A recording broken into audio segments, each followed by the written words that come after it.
Tidak semua luka bisa terlihat oleh mata. Ada yang tumbuh dewasa, tapi sejak kecilnya dia terluka. Bukan karena kekurangan harta, tapi karena sosok seorang ayah yang tiada. Kali ini kita kedatangan teman-teman yang luar biasa yang akan bercerita tentang kisah-kisah mereka. Halo teman-teman, di sini aku akan menceritakan kisah hidup aku di masa lalu, kini, dan apa dampaknya. Alkisah pada zaman sekolah dasar, aku selalu pulang sendirian, berjalan sendirian, tak ada yang menggandengi tanganku.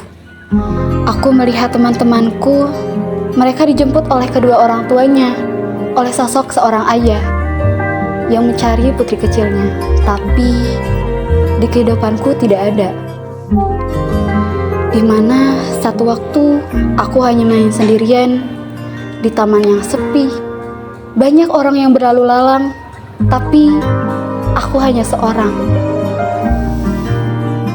Dan juga hidupku hanya hampa. Aku tidak tahu apa itu rasa kasih sayang, maupun itu dari orang tuaku, dari ayahku, dari ibuku. Walaupun orang ayah menafkahiku, tapi aku tak pernah merasa kasih sayang. Aku tak pernah merasa pelukan seorang ayah. Aku mencarinya. Aku selalu mencarinya, dimanapun dan kapanpun. Tetapi itu tidak ada sampai saat kini. Dan sampai saat ini pun aku selalu mencari sosok seorang ayah, sampai berdampak pada kepribadianku, di mana aku merasa aku haus kasih sayang, haus terhadap sosok seorang ayah yang selalu aku cari dimanapun gitu. Dan juga aku tak tahu jalan yang benar, dan tidak ada sosok seorang ayah yang memberi jalan lurus ataupun memberi pengalaman dia ataupun memberi kisah dia untuk putri kecilnya. Itu tidak ada.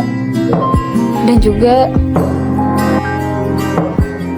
aku seperti seorang yang linglung, seperti orang yang tidak punya tujuan hidup.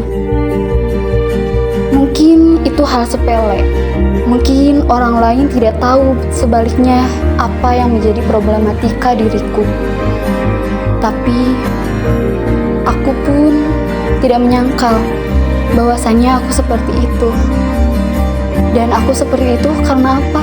Karena kisah masa laluku yang haus kasih sayang seorang ayah, yang mencari sosok seorang ayah. Tidak hanya harta ataupun nafkah, tapi aku pun butuh kasih sayang. Tidak hanya ada orang ayah di rumah, tapi aku pun juga butuh kehangatan di dalam pelukannya. Aku hanya seorang putri kecil yang tidak tahu apa-apa, dan aku pun tidak tahu harus bagaimana, yang membuat hidupku seperti ini menjadi linglung dan tak tahu tujuannya. Halo teman-teman, di sini aku mau cerita tentang pengalaman aku waktu kecil. Nah, jadi dari waktu kecil tuh aku selalu dikirim ke pesantren sama ayah sama ibu aku. Dan dari kejadian itu aku ngerasa aku gak punya rumah. Aku selalu ngerasa sendirian. Ayah sama ibu aku rasanya lepas tanggung jawab aja sama aku, karena rasanya dari kecil aku selalu dititipin ke pesantren dengan dalih aku bakal menjadi anak yang soleh kelak kalau misalkan aku ditempatkan di pesantren. Tapi dari kejadian itu aku tumbuh jadi anak yang suka memendam perasaan. Aku juga jadi anak yang bergantung sama orang. Aku juga jadi anak yang gimana ya bilangnya, aku tuh selalu butuh orang. Aku tuh gak suka kesepian. Kalau misalkan aku lihat ada anak yang disayang sama ayahnya, yang diperlakukan baik, yang selalu ditemenin sama ayahnya, hati aku tuh rasanya iri. Hati aku tuh rasanya sakit. Aku juga pengen diperlakuin kayak gitu sama ayah aku. Cuman ayah aku itu sibuk ibadah bilangnya. Sibuk ibadah, tapi gak memperhatikan anaknya gitu. Gak memperhatikan anak sebatawayangnya. Kalau misalkan aku pulang ke rumah, aku dijemput sama ayah sama ibu aku dijemput. Tapi waktu sampai di rumah, aku cuman didiamkan aja gitu. Mereka cuman fokus ibadah, fokus memperkuat iman dan akhlak. Mereka baca Al-Quran. Rasanya rumah tuh bukan tempat buat kumpul keluarga, tapi kayak pesantren kecil. Di dalamnya memang berisi dengan orang-orang beriman, tapi hati aku rasanya kayak jalanan yang kosong. Gak ada penuntun yang baik di sana. Gak ada penuntun yang baik di sana. Gak ada sosok ayah untuk aku.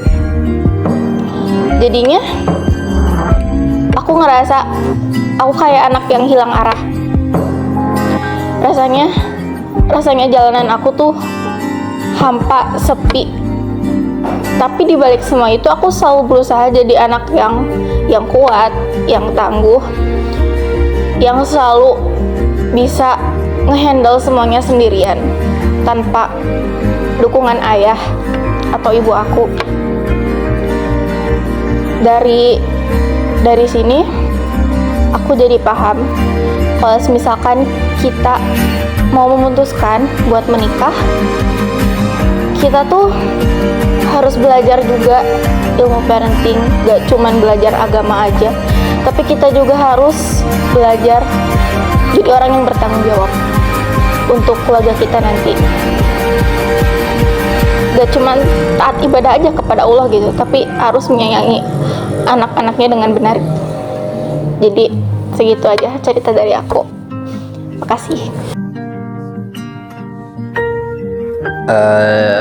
Di sini gue pengen ceritain sedikit aja tentang masa lalu gue. Jadi pada suatu waktu gue pernah ngeliat ayah gue ngebentak ibu gue, dan menurut gue itu nggak harus, kalau emang mau ngasih tahu sesuatu tuh nggak harus ngebentak-bentak gitu loh. Gue sampai lihat ibu gue nangis kan, gue ngerasa kayak nggak harus kayak gitulah, bisa lah cara lain juga. Terus ada lagi pas gue dapet keluar nilai ujian gue, terus gue kasih ke dia, terus dia bilang menurut dia tuh jelek, tapi menurut gue tuh bagus. Ngerti gak maksudnya? Jadi menurut gue bagus, menurut dia jelek. Akhirnya gue di situ dipukulin. Itu masih kecil sih gue. Itu akhirnya gue dipukulin. Itu gue bukan cuman sakit fisik ya, tapi juga sakit. Maksudnya kerasa lah gitu hati gue. Nggak cuman bebekas di fisik doang gitu loh.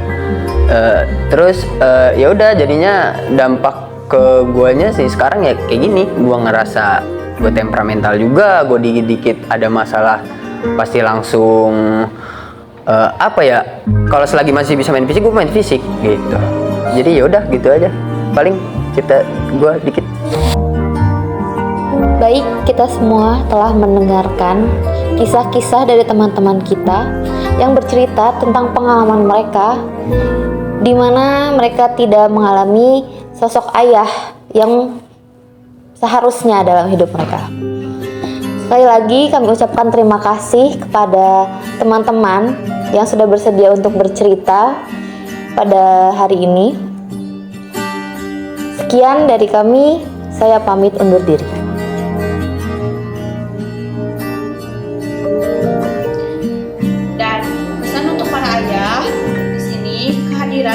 Keterlibatan ayah bukan hanya soal fisik, tapi secara emosional. Anak-anak membutuhkan kehadiran ayah yang aktif, penuh kasih, dan konsisten untuk membentuk fondasi psikologis yang kuat.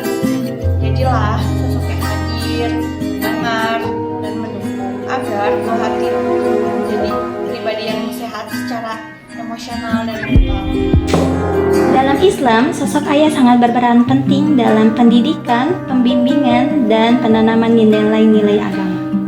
Tetapi, ketiadaan peran ayah atau fatherless, baik itu wafat maupun ketidakadaan perannya, sangat berpengaruh besar pada perkembangan anak.